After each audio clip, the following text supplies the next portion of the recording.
Hello everyone, Rose and Carter doing the JRB. It's Monday, new week, singles day today. My pick, and I picked Curt Hennig, Mr. Perfect, better known as. Someone that we spoke about a lot, in it really. And I think he's on everyone's fucking top 10 list. I think so. He's like sometimes we'll choose someone that we're a bit unfamiliar with or a bit of a fucking different kind of choice, but he's like the safe choice, isn't he? Like you just know that you kind of know what you're going to get when you pick Mr. Perfect. I mean, anybody that watched wrestling of the wrestling of the generation that we watch, like that sort of late 80s, early 90s stuff, he's like I said, he's always on their top 10, and that's understandable because he was very rarely in bad matches, was he? Like the bad match that springs to mind, and I don't mean to start negatively, but is the one with Luger at WrestleMania. I think that was pretty shit. Yeah. But other than that, his WWF run when he was Mr. Perfect was fucking spot on. I think you're always going to have one shit match. Like, I think the greatest wrestlers in the world will have to admit that they've had one that they just wish never happened. Like, Was it that him and Bret had a bad one the first time they had one? Yeah, they had one and it stunk apparently, but it wasn't on camera, I don't think. And apparently they were both too polite to blame the other person, so they fucking went out and done it the night after and done the exact same thing, but it all clicked the second time. So it's just one of them things, isn't it? Like we were saying yesterday on Facebook though, like the crowd want different things every night, don't they? You know what I mean? Like a Tuesday night I want curry and a Friday night I want steak. So you can't, if you give them the same thing, you can't, can you? Because they're different. They're different feeders. Yeah, Curtis Hennig. It was his birthday yesterday, so perfect time to do it. 28th of March, 1958. He was born. Died February the 10th of 03. 03. I didn't realise it was quite as long as it has been. But yeah, it's fucking. What's that? 18 years now. No, doesn't it? Seems like yesterday. The son of Larry the Axe Hennig. He was trained by his dad and Vern Gagne. Debuted January the 30th, 1980. So when you think about his early death, he only had 23 years, but they were hell of a 23 years. You know what I mean? Started in the AWA, 80 to 82. Also lower card WWF stuff from 81 to 83, where he'd wrestled the likes of Johnny Rodz, Buddy Rose, Greg Valentine, and tagged with Eddie Gilbert. That must have been a hell of a learning curve, though, mustn't it? You know what I mean? That's fucking. There's no better place to learn than from Johnny Rodz, Buddy Rose, and fucking Greg Valentine, is there? That's a good list, isn't it? Yeah. Pacific Northwest, then Portland. 82 to 88, a good run there. In and out. Still at his time with the AWA as well, because he went back to the AWA in 83 to 88. That was probably where he was first sort of seen in the big time, that AWA period in the mid 80s. Tagged with Scott Hall and won the World Championship there, the AWA World Championship. And then 88 off, he pops to the WWF. He had 9 on 2 years undefeated, which kind of solidified the Mr. Perfect name, didn't it? Lost to fucking Brutus Beefcake of all people. Of all the people to lose to. I didn't know. Whatever Brutus Beefcake is, he was over, wasn't he? He was over as fuck, but I still was a bit shocked looking back. Yeah. Like at that, because I don't know. He was very over Beefcake. There's no denying it, but I still wouldn't have done what they done there. I don't know. I think it was an ideal time for a fucking Hogan run. If Hogan knocked him off the streak. But, it is what it is. 90 to 91 Intercontinental Champion. The tournament final with Tito is fucking fabulous. 91 to 96, he sort of slowed down the wrestling a little bit. He had a back injury, did he not? Yeah, he had like quite a bad. Well, the bad back dated back to like 91, didn't it? Or Yeah, this right. was 91 to 96. He was manager, commentator, and just wrestling briefly. Off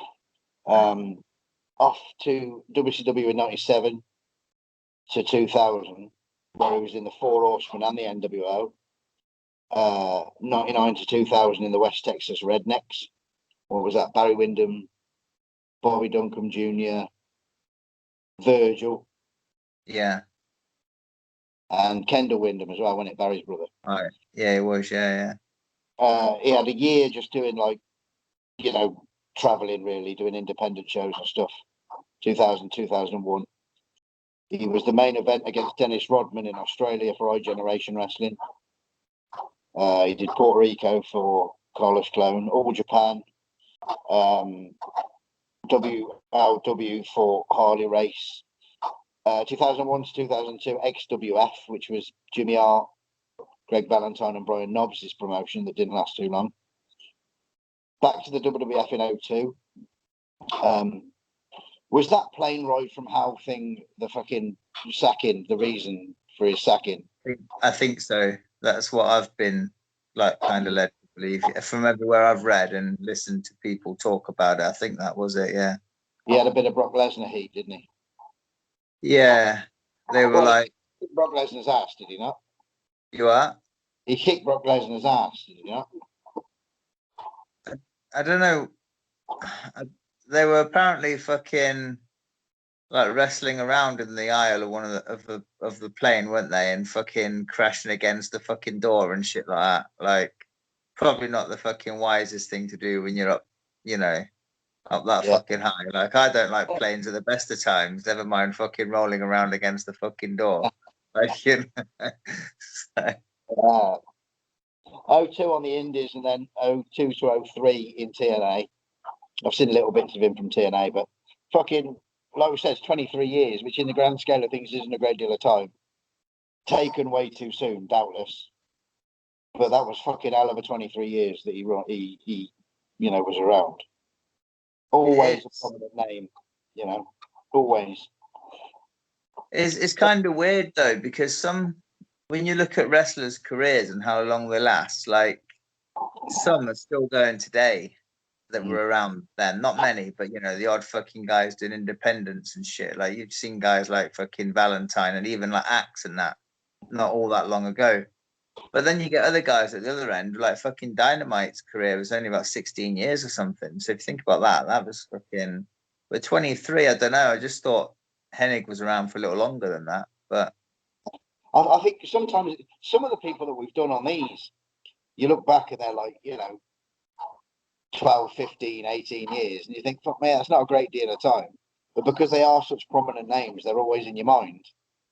That the impact they've made in that kind of year, in those short years, why do anymore? You don't need to. And also as well, that their fucking schedule would have been crazy for a long period of time. So especially like in the 80s, so you might have someone that was around for maybe 12 years, but probably got about fucking 20 to 30 years worth in that because they're, you know what I mean? Yeah, 350 days a year, innit, So where did you start, mate? Right, my first one, I started in the AWA, 21st of May, 86 against Larry Zbyszko. Right, you do that then, you're first. Okay. This was a fucking brilliant match. I guess they would have been. I do very much like me some Larry Zbyszko. Yeah. I've wrote one whole A4 page on this match. Is this AWA title? No. No. I think maybe Bockwinkel was the champ at the time because they were talking about a potential title shot against Bockwinkel. So anyway, yeah. Right. I do remember this match, and it's like long story short, it was generally like I think they might have been going into some sort of angle because of the finish, but we'll get there when we get there. But so it starts. Larry's got fucking. This made me laugh actually because Larry's got like a ninja with him in in his corner. Cool. Mr. Go, the Yeah. yeah. I was like, I didn't know who it was until like during the match, and they're like, "Oh, there's Mr. Go." I'm like, "It's fucking, I know him." So Gotta get it from somewhere, right? you are. Gotta get the idea from somewhere. So yeah, Mr. Go's in the corner of Larry. So yeah, there's a lot of feeling out at the start and very cautious. They're not fucking tying up or anything. And then finally, like Larry fucking gets on the apron before they even lock up. Like he's fucking around, not locking up. Then he'll jump on the apron, just wasting more time. He's not even like. They've not even touched yet, and the fans are chanting Larry sucks, like literally fucking erupting. Larry then jumps out the ring, real chicken shit heel stuff by Larry, and they've not even touched. And the crowd are hating him, like literally going mad, and he's not done fuck all. Like Beautiful. you are. It's a beautiful thing, man. It is. I've even wrote here over 4 minutes has gone, and nothing. They've not even touched.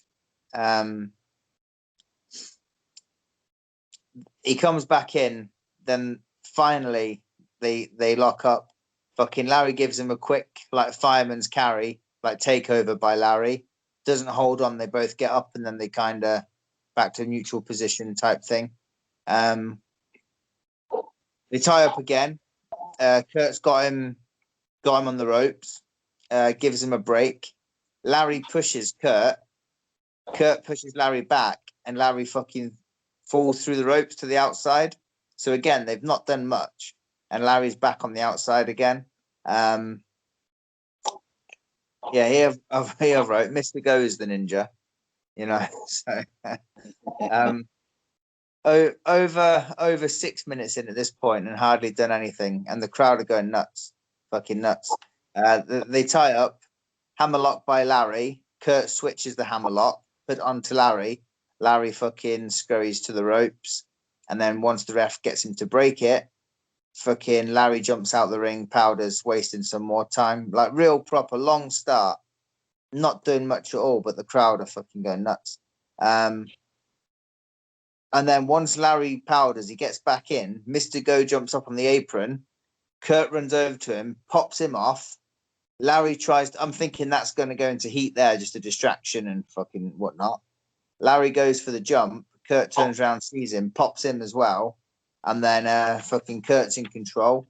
Little run spot with Curt doing 2 tackles. Then a body slam. Curt's in control, gives him a big backdrop. He's all over Larry, fucking dominate him now. Takes the headlock takedown, working the head real well, Curt Hennig.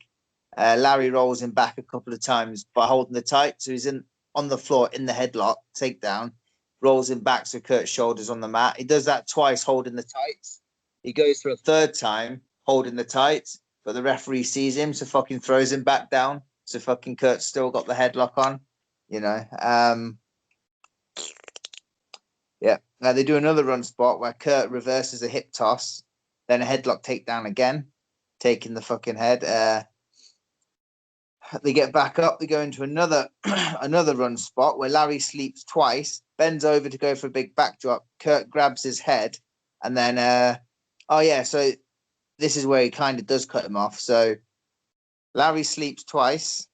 Fucking Curt, bends over to go for the backdrop. Curt grabs the head. I'm thinking he's going to give him another headlock takedown, but fucking Larry just lifts him up and falls back, hits him with a back suplex, which was pretty nice. And then like I'm thinking that's the heat actually. Yeah, I even did write heat there, but then I crossed it out because it won't. So that's what I liked about this match actually. It was like far from fucking predictable. Sometimes I write something down before it happens because I kind of see it coming, and this one I couldn't really do that because the time I did do it, I had to cross it out. So yeah, he's hit the back suplex by Larry. Then Larry whips him off, goes for a backdrop of his own, but Curt kicks him off, kaplow, like a big fucking football kick. Whips him off the ropes, drop kick by Curt. Larry powders again. Once Larry powders, he pulls Curt out the ring, and then literally both are grabbing each other as they're trying to get in the ring. Curt gets in, but just too late, so it's a double count out. So it's literally like the whole match was fucking Curt pretty much from start to finish. And I don't know, I guess they might have been building to something else and stuff, because the crowd they would have been idiots not to, because the crowd were loving it. And with that finish as well, it would have led into something, I'm sure. But fantastic match. Sounds really good, yeah. Yeah, really, really good. I forgot to mention earlier, the name Mr. Perfect apparently came from a wrestler from the southeastern area, like the continental wrestling. Jerry Stubbs and Curt were in All Japan, like early '88, and Curt was like, I'm meant to be going to New York soon. I've got nothing really, just going as myself. And he said, have the Mr. Perfect name. That's what was said on a Jerry Stubbs interview. How true it is, I don't know, but it's plausible, because the look was all, very similar. Both tanned, good-looking geezers, bright, luminous colours. The same as Jerry Stubbs wore. He always wore trunks, but either pink or fucking luminous colours. And I've read that a few times in the research I did. I watched a Jerry Stubbs interview the other day as well, and he was Mr. Perfect Jerry Stubbs. So how true it is, I don't know. But then again, I've heard people say that Terry Taylor was considered for the Mr. Perfect gimmick. Yeah, I've read that a few times. Could have been a case of Curt going to Vince and saying, "I've got this idea, Mr. Perfect," and then he fucking changing it around in his head and thinking, "All right, yeah, that's good, but not for you. It might be for him." But it's plausible, the Jerry Stubbs thing. Jerry Stubbs is fucking brilliant. Tag with Don Anderson in his early days, like really fucking good, Mr. Olympia. My first one, May the 9th, 1988, versus Jerry Lawler from Memphis, AWA title. Curt is the champion, but it's in Memphis and against Jerry Lawler, so you can tell he's not going to be fucking champion for long, is he? It starts midway through the match. The original match is like 40 minutes long, and I thought, I ain't got that much time in my life, so I found this like highlight gimmick. Right, okay.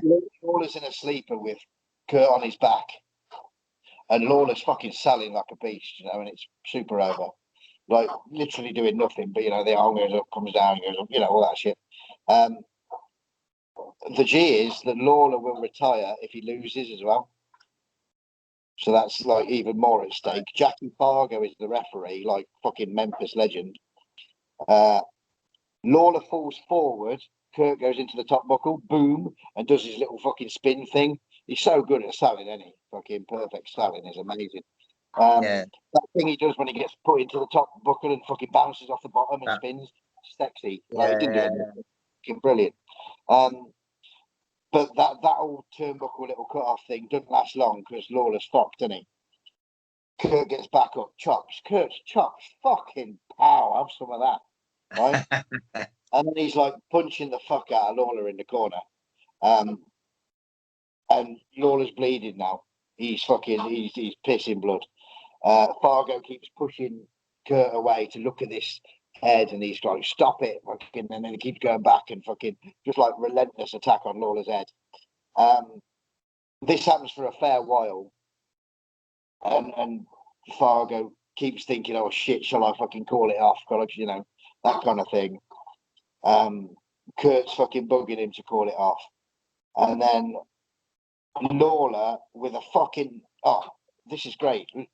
There's no build up to a finish or nothing, which I'm totally in approve of. Sometimes I've said about this before, and it don't need to be a great long-winded fucking finish. He's battering him. Lawler's pissing the blood, fucking battering him. Fucking Fargo's looking at him to try. Will I call it off? Give it just another minute. You know what I mean? And then literally, fucking Lawler gets punched, bounces off the ropes. Fucking big fucking right hand to Curt. Curt sells the spunk out of it, and he gets pinned. That is literally it. But it was it was that one devastating punch, lucky punch. You know what I mean? He was that far away from getting the match called off because he was fucking bleeding so bad. I think it's a great story. The promo after was equally as interesting as the match, to be fair, because there's all the excuses then from the villain, and there. You know, it was like it was in Memphis, so you've got the hometown crowd advantage. I had to travel. I was fucking, you know, I was travel sick, yada yada. The guest referee was just happened to be one of your fucking Memphis friends. It, excuse me. It should be in Miami, not Miami, Minneapolis next time, because then you all have the fucking disadvantage. And the referee should be my dad next time because he's an honest man. He's not like fucking Fargo and all that. It was really good, and the story was cracking. And the match, the match pretty much was a sleeper and some punches, but it was still like 9 minutes long. But it was really fucking well told. Very enjoyed it. I love me some Memphis, and then fucking them two in it as well, Lawler. Don't get much better than that. Bosh, where are we going now? My next one, I've actually seen my next one. I've seen this next one loads of times, but I was doing it because, because it's that good that it should be allowed to be watched more often. So you shared it as well on Facebook, and I've fucking shared it as well. But it's the one with Bret from Maple Leaf Gardens. Yeah, I had to put that one on there because this is probably my favorite match between the two of them, and it's the one that so many people don't even know about because it's just a fucking. It's almost like a before they were famous kind of thing, isn't it? It is, yeah. They were at that point. This is like '89, isn't it? They were a big name. Don't get me wrong, but they were that. I mean, he wasn't necessarily Mr. Perfect. Mr. Perfect. He was still Curt Hennig, Mr. Perfect. Because he's still. You are. And Bret was tag team Bret, wasn't he? Yeah, and Curt he didn't even have his traditional singlet yet. He had like a. Started at WrestleMania 5, apparently. Did it? Yeah. That was where the debut of the singlet came. Right. Okay. Yeah, I thought I'd put this one on because I always, when I choose my top 5, 10 matches, this one's always there or thereabouts. I just fucking love it. Like you say, it was before they were both fucking at the next level. So, there is So anyway, we'll start from so they tie up, fucking a clean break in the middle of the ring, and they do the same thing again. Fucking Bret takes the head, shot off tackle, perfect sleeps. Bret reverses a hip toss, kaboom, and then fucking this made me laugh. Gorilla Monsoon fucking disrespecting it. He's you're not in there with Barry Horowitz now.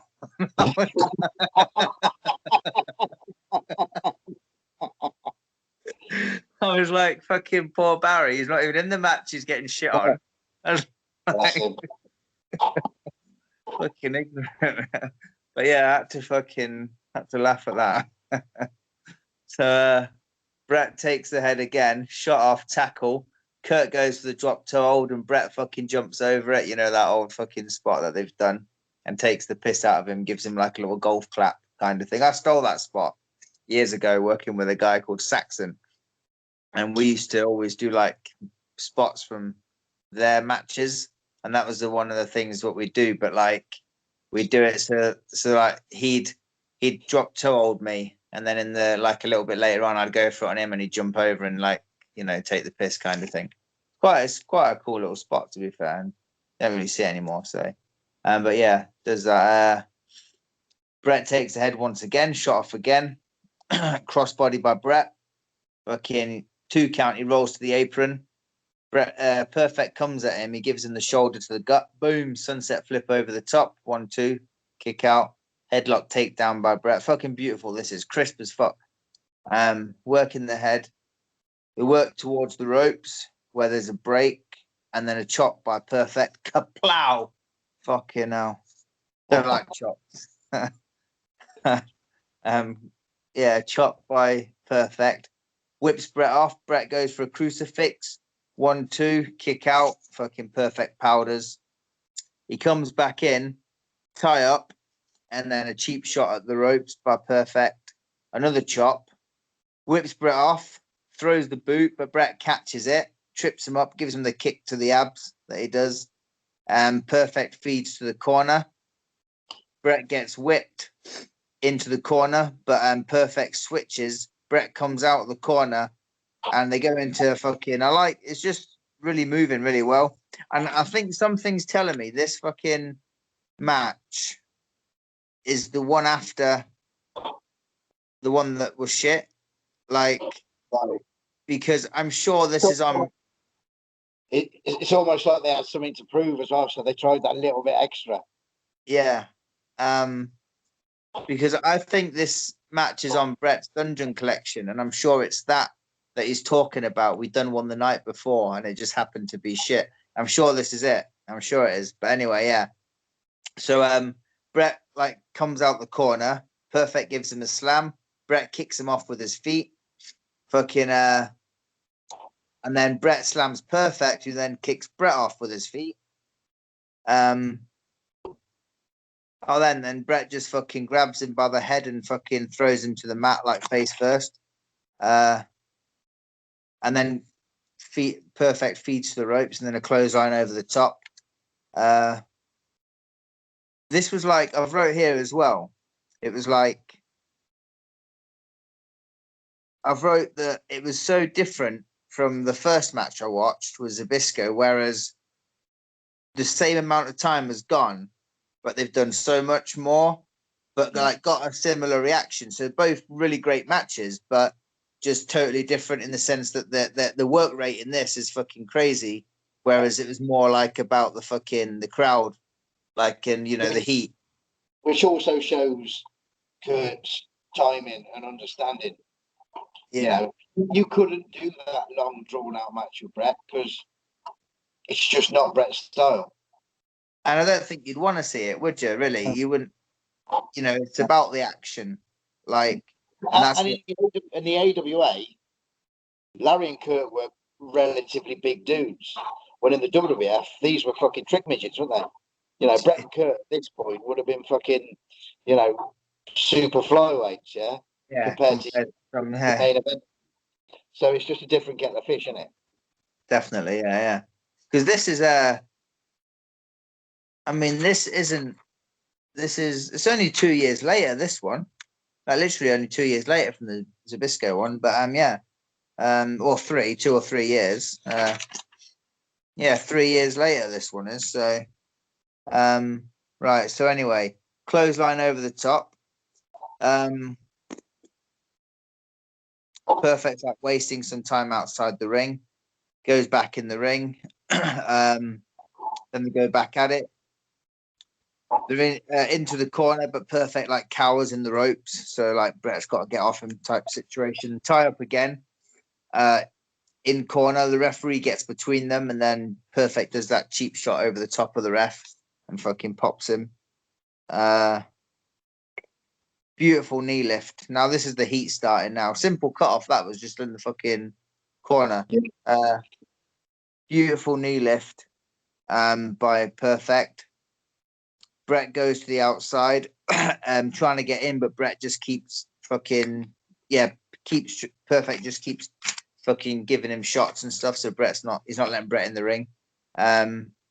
Then they do that spot where Perfect shoves the top rope and Bret catapults into the ring, to the fucking barrier outside the ring. The back in, Perfect's in control, throws Bret back out. Little fight back by Bret where Perfect switches the whip.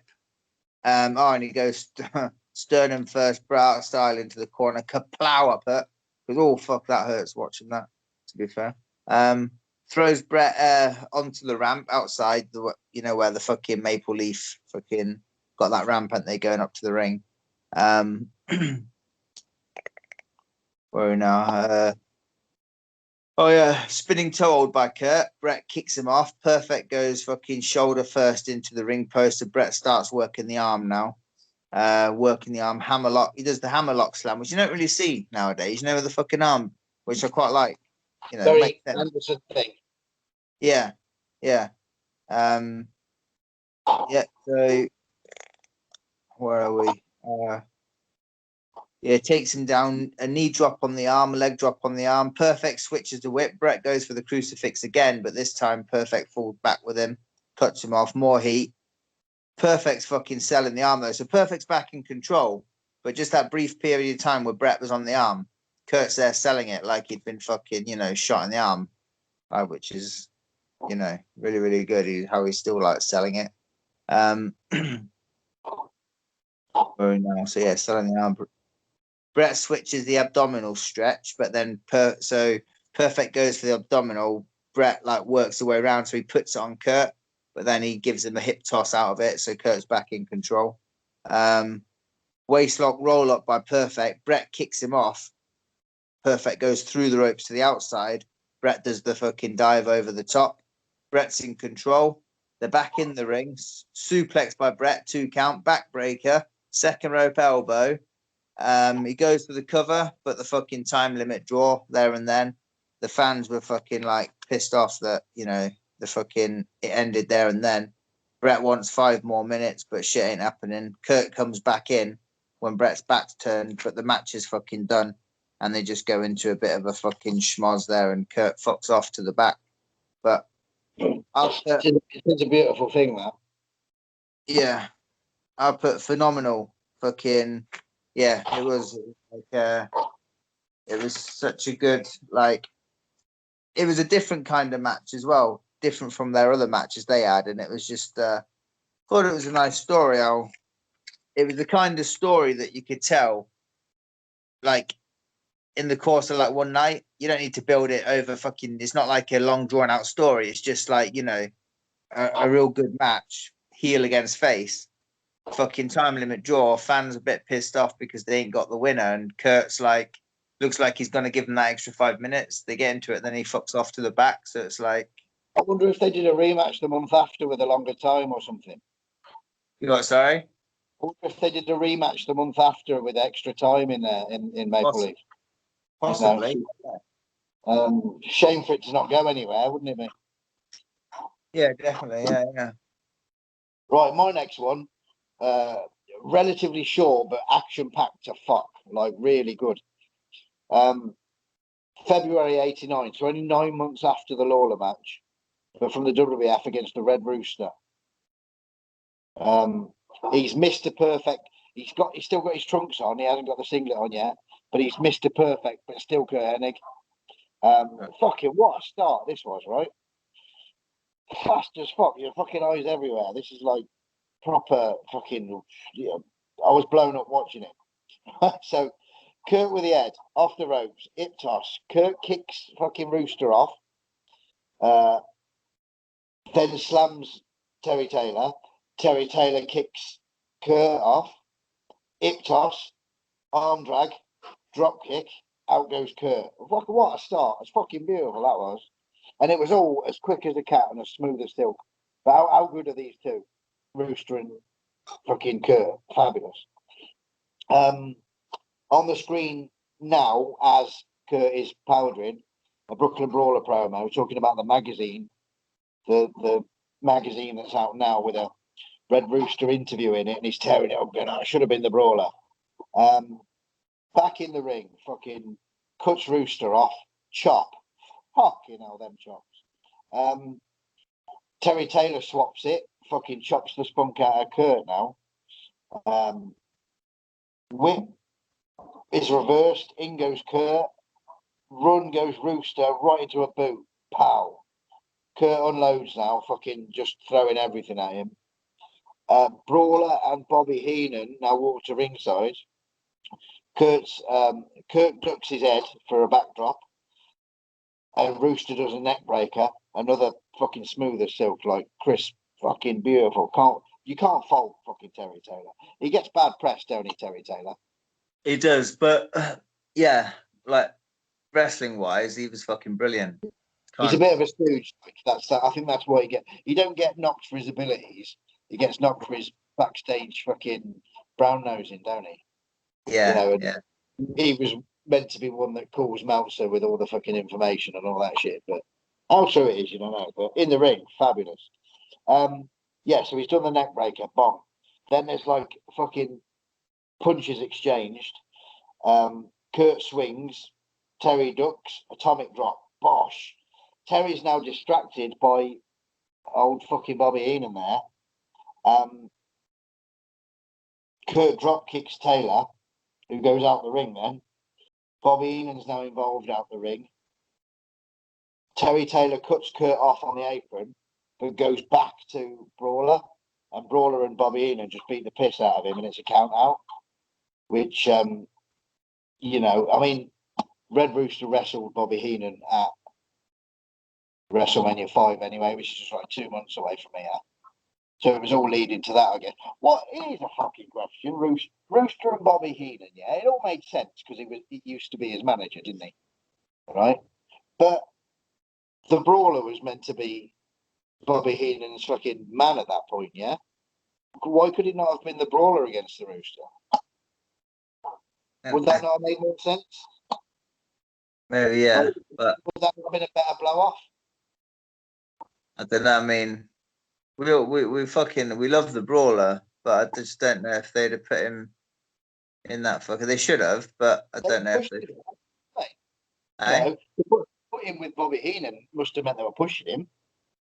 Well, yeah, you'd have thought, but I don't know. Yeah, but fabulous match, quick as fuck, and really smooth, and two fine wrestlers there. Yeah. Where are we now? Right, match 3, IC title match. He's defending it May 4th, 91 on Wrestling Challenge against Tugboat. Mm-hmm. That's the fucker. This was a short match, as you would expect. So tie up, Tugboat shoves him into the corner, fucking goes flying. They go for a run spot where Perfect tackles him, but he ain't gonna fucking budge, is he? Goes for a tackle again. Perfect bumps that one, powders out the ring.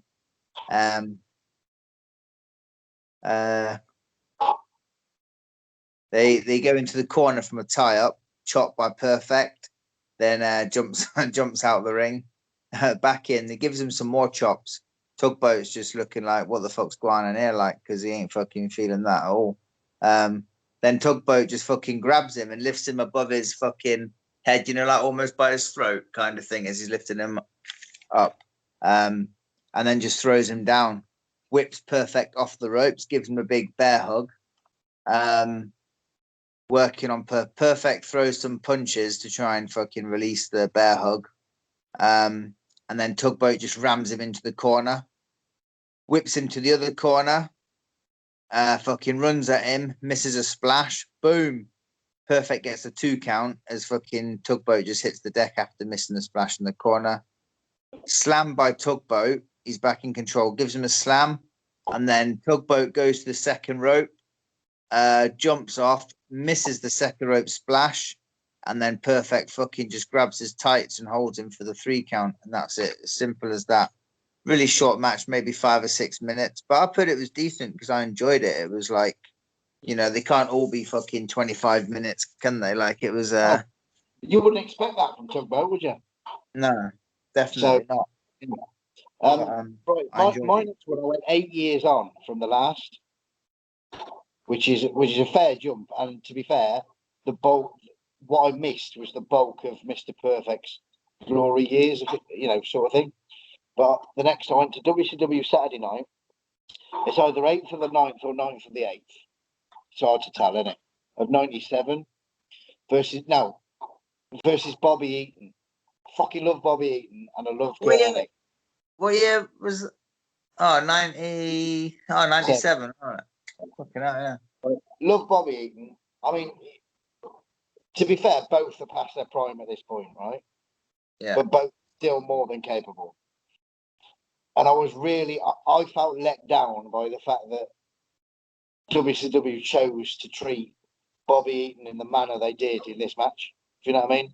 This could have been a fucking beautiful match on TV. I'm not saying don't put Curt Hennig over or put the story over which they're telling, but Bobby Eaton was treated like a shit kicker. And I felt uncomfortable watching Bobby Eaton get treated like fucking, you know, Barry McGee or some fucking shit kicker already in the ring. Do you know what I mean? It was a proper strong lockup, and Curt pushes him off a little bit, and then right there and then, fucking snapmare by Curt. Curt takes the head, tackle, a leg trip by Bobby Eaton, and then Joey Maggs just appears out of nowhere. Like, I don't remember them pushing Joey Maggs in '97 in any way, but I must have fucking missed that week. Bobby Eaton gets chopped. And Bobby Eaton is gentle as fuck, and he's getting chopped. I found uncomfortable. Curt Hennig does the neck snap thing. Then a knee lift to Bobby Eaton. Bobby Eaton's selling so well. He's like, you'd have thought he was fucking Ricky Morton here. Curt gets whipped. Bobby Eaton's fucking fired up now. He's fucking, unloading a little bit. A whip again into an abdominal stretch by Bobby Eaton. Curt just elbows his way out of it, takes the leg, works the leg a little bit, perfect plex. What could have been, I mean, it wasn't a short match. It was, 6-8 minutes with the bits in between. It could have come to something, but Bobby got fuck all in, and I felt abused. I felt let down. I thought it wasn't what I tuned in to see, But anyhow, rode up. Fucking Joey Mag serves no purpose. DDP now is coming to the ring, who apparently is wrestling Curt Hennig at the next pay-per-view. Security held him back, and then the show finishes. So we don't know, But Joey Maggs comes to the ring for no reason.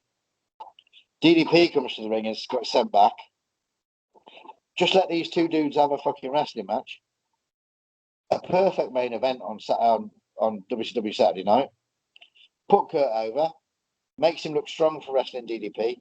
Why are all the other fucking people getting involved? Yeah, my last match is similar to that from the same period.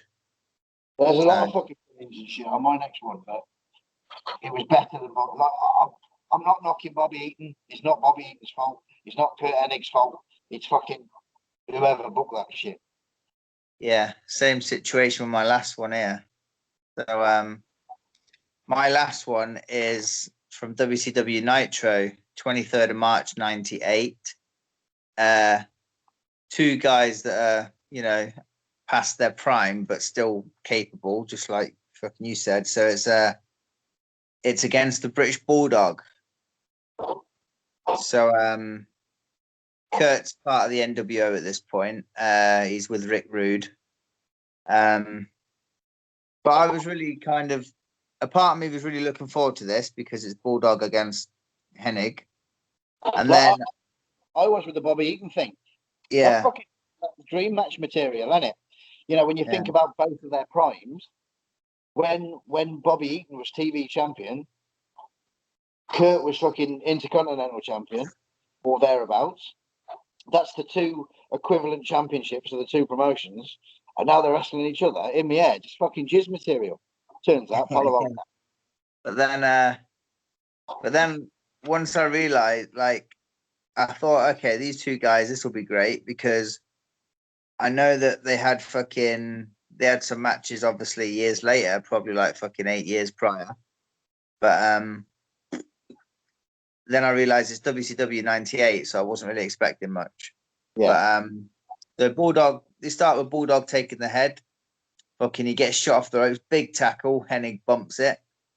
Waistlock by Hennig, and they do like a nice spot where tie up again, waistlock grabs him by the waist, Hennig grabs him by the waist.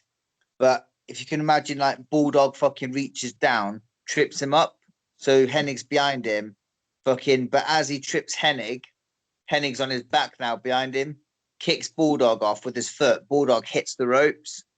Hennig goes as if he's going to give him one of them reverse monkey flip things. He's on the floor, but Bulldog does a cartwheel to kind of fucking avoid it, which was a nice little, really smooth spot there. Then they go into a knuckle lock where Bulldog fucking forces him down to his knees. Hennig's trying to get up. He does get up and he breaks it with his foot, then gives him a shot. And then then Hennig works on his works on his leg a little bit. Got Bulldog on mat with his leg. He does the spot where Bulldog's on the floor, like lying on the mat. He's got Bulldog's leg on the fucking bottom rope, and Hennig's gonna jump up and but Bulldog moves his leg, and Hennig like just takes an ass bump on the mat. Bulldog's in control now, gives him a massive clothesline, fucking meaty clothesline. Goes for the pin, but Hennig's foot's on the rope. Now Rude, who he went to the ring with him, but just before the match started, Rude went commentary to sit with Schiavone and Heenan. So he was doing commentary, but now at this point, Rude leaves commentary and goes back to ringside. And then Bulldog got Hennig up. This was quite a cool spot, actually. Bulldog got Hennig up for the power slam in the corner. Rude grabs Bulldog's foot as he's got Hennig up, but fucking Bulldog like stands on his hand as he's trying to grab him. So and then he goes to then he actually hits the power slam. But as he hits it, Rude jumps up on the apron. Fucking Bulldog, this is like the finish now. So Bulldog's going over to Rude, but Rude pulls some fucking handcuffs out of his jacket, handcuffs Bulldog to the rope. Obviously, they get DQ'd. Hennig and Rude are just beating the fuck out of Bulldog now, battering him. Bret Hart comes down, taking care of Rude and Hennig, puts the sharpshooter on Hennig, and then the NWO come down. I remember this is round about the time I got back into got into WCW for the first time. I don't recall any of this happening. I think this was just before I started watching it. But I've put here, there was a lot of promise fucking surrounding this. Because even to this day, I don't know why Bret and Bulldog and shit didn't do stuff in WCW. It still baffles me because Bulldog and Anvil did, but they were just shit kicking, weren't they? Yeah, they were literally just a tag team doing fuck all. Yeah. And at that time, they were all still capable. They might not have been, they might not have been in their prime, but fucking so much promise. And Bret coming down to help Bulldog, so they must have had some sort of fucking plans. And it just, I don't know, it went all tits up. But the match itself, I was quite enjoying until 75 members of NWO run down. But which was every match of that period, though, was it not? Every match during that period was fucking run-ins. Mm. It's just what they did. So the match was okay, but the ending kind of pissed me off a bit. Right, my last one, I was actually really pleasantly surprised because I misread the fucking writing. I chose originally it's an XWF match of Curt Hennig versus what I thought was Vampiro. Not the biggest Vampiro fan, but I've seen him now against three of my fucking heroes, really. Lawler, Terry Taylor and Bob Eaton. I wanted to see him against someone that I didn't like. Then if the match went well, then how good is Curt, right? Yeah. But I misread it, and it was actually Buff Bagwell, but Vampiro's on it as well. So I just kind of misread the fucking writing on the thing. So it turned out to be Curt against Buff Bagwell, which was fucking fabulous. Like, I mean, part of me thought, all right, do I stop it and find him against someone I don't like? And then I thought, well, I'm here now, so I'm going to watch this. So yeah, XWF versus Buff Bagwell, Lawler and Tony Schiavone on the commentary. You would have thought they'd get them two together, like two polar opposites, isn't it? The WCW Tony Schiavone and WWF Jerry Lawler. Bobby Heenan announces Curt Hennig to the ring. Buff Bagwell looks pretty fucking big here. This has got to be like 0102, something like that. Buff pushes Curt away and does the little fucking strut thing. But fucking Bobby Heenan's next to the ring, fucking arguing with the ringsiders. Like, Buff stamps on Bobby Heenan's fingers, which I thought was funny. Curt with a headlock and a tackle. Buff sells that pretty well. Mark Johnson's the referee, Slick Johnson, who I met once in Birmingham, real cool. Corner chop. Uses Buff's neck. Buff had the necklace on, and he's using that to choke him. Reverse whip Buffett tosses and drop kicks Curt. And then out goes Curt. Has a little wander and a chat with Bobby Heenan. Buff pulls him in and he does the old fucking chokey thing on the rope from the apron. You know that, G? Snapmare, that perfect neck snap thing that Curt does beautifully. And then just a fucking flurry of attack then from Curt Hennig. There's a big heat from Curt now. Bobby Heenan gets involved a couple of times. Abdominal stretch by Curt, and he uses the ropes a couple of times, but he just kind of calls it off after a while. A few more chops, and these are big fuckers. These are like, of all the 4 matches, these are the biggest chops out of them all with this fucker. Bobby Heenan's using Curt's towel to choke Buff with. Curt with the Boston Crab, which is another thing that lasts a couple of seconds and then he changes his mind. Buff's getting up, does the fucking chin breaker thing on Curt. Curt sells that like fuck. He fires up a little bit, whips to the rope for an elbow, and he gets a 2 out of that. Buff calls for his finish, which was that blockbuster thing, you know, when he does a spin from the middle rope, wasn't it?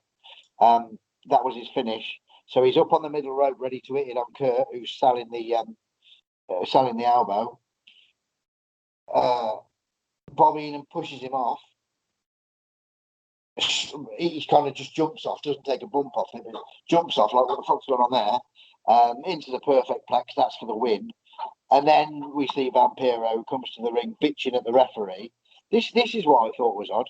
XWF was run by Jimmy Hart, Greg Valentine, and Brian Knobbs. 3 very knowledgeable wrestling people, you'd have thought. But this fucking whole finish thing was very confusing. I mean, did they secretly have Russo on the phone for this? Like, fucking... So Vampiro's in the ring now, bitching to the referee about what happened. Bobby Heenan pushed him, yada yada. You know, babyface, isn't it? Right? I understand that. I get that so far. Curt attacks Vampiro. I'm down with that because you would, wouldn't you? If someone's bitching about your win and you're a villain, you attack the fucking babyface. Buff Bagwell now, who is, you know, recovered, attacks Curt Hennig. It's 2 baby faces against 1 villain. Like, so in my head, like, people are thinking, oh, poor Curt Hennig's getting fucking bad. Yeah, that's how I would see it. And then out of nowhere comes this dude called the British Storm, Ian Harrison, who is a fucking beast of a man. Well, I've only seen on this XWF, to be fair. I've got the DVDs of this, and I've only ever seen him on this, which makes it 2-on-2 now. But that's 2-on-2. Fucking just a mugging. Then the commissioner comes to the ring, who's Roddy Piper. And he's doing nothing. He's just stood there watching. He's the commissioner, but he's a tough dude, isn't he? Fucking, you'd have thought the Piper gimmick. But he's just sort of stood there watching. And Piper's a babyface in XWF, bear in mind, right? But he's just watching all this shit go down. And then 400 security people come to the ring with Sable, who's the fucking CEO of the whole company, apparently. Now she gets in the ring and everyone fucking powders because they're fucking scared of Sable. This beast, fucking Ian Harrison, who must be fucking 25 stone of abs that you could grate cheese on, and they just fucking wait there for him. Sable comes and they're like, oh, fucking Sable's here. we better go. We better clean up our act. I just put, the last words I put, it's a mess. The match was good, but all this fucking humding, it's a mess. They didn't get on TV. So, you know, it is what it is. Long and short of it, Curt's fucking great. He is. Yeah, one of the best. Wednesday, All-Star from Vancouver. The strangest pick you've ever made. I mean, I thought the fucking Eliminators were strange. But I enjoyed the Eliminators, so Vancouver might be great. Tag day with the Guerreros on Friday. Any Guerrero, as long as they're in a tag. They don't have to be 2 Guerreros, just a Guerrero. As long as it's a real Guerrero and not fucking, you know. Yeah, not like Steve Guerrero from fucking, you know, from Indianapolis. Or, you know, some masked man called the Great Guerrero. Friday. Next Monday's your singles pick. Where are we going? Well, I thought about this one today, and I'm going to go with someone who I like. I never put him up there with my favourites or anything like that. And there's a period of his career early on when he came to WWF I wasn't a fan of just because of the situation. But what we're going to do, I'm going to go with someone who's been around for a while. He's no longer with us. He like passed away years ago. But I'm going to go with Bryan Adams. Bryan Adams. Yeah. He's had a few different gimmicks. And Yeah. I thought, I mean, he's not one of Portland, WCW. Probably bits in Japan, I'd have thought. Yeah. But I thought it might be all right. Like I'm quite partial to the fucking the Hawaiian Crush gimmick, to be fair. I understand you not liking the demolition thing because they're your boys, aren't they? They are. And but I don't think many people were a fan when they came in as it just didn't they didn't need it. Like we've spoke about that before. If they didn't want demolition around anymore, then don't have them around anymore. But don't fucking that was my way of looking at it. But as a wrestler, and he's a big dude, and I quite enjoyed watching him. To be fair, I think he was from Portland. I could be wrong. I think he was from Portland originally. All right. I'm pretty sure that's like how he made his start. Like, yeah, that's not a bad choice. That. Yeah, different. And then he did chronic stuff as well, didn't he? After in WCW. Yeah, and I thought they looked fucking great. They did as a team. They looked. I mean, when they went to the WWF, which I think was like a favour to fucking Undertaker, was it not? Possibly. Yeah. I thought they had the ideal look and fucking everything WWF would have wanted, but clearly not. Yeah, I think they had a bit of a shocker, didn't they, against Taker and Kane or something. I don't recall that match, but I do remember it, but I don't remember like how it went. But I know Can you judge off one match? You are? Can you judge someone really off one match? No, definitely not. Like fucking no, but I've got what's the other one? Is it Brian Clark? Yeah. Yeah, I've got him on Facebook and he's always posting stuff about Chronic and that. He's still like he seems like a really cool guy, to be fair. He's always posting old pictures and that of like with Bryan Adams and that. But no, I thought it'd be a different kind of pick because I don't know what made me pick him, but But I know that he's capable of some really good matches, so we'll see what happens. See what we come up with. Right. That's Monday. Wednesday for Vancouver. We'll see you then.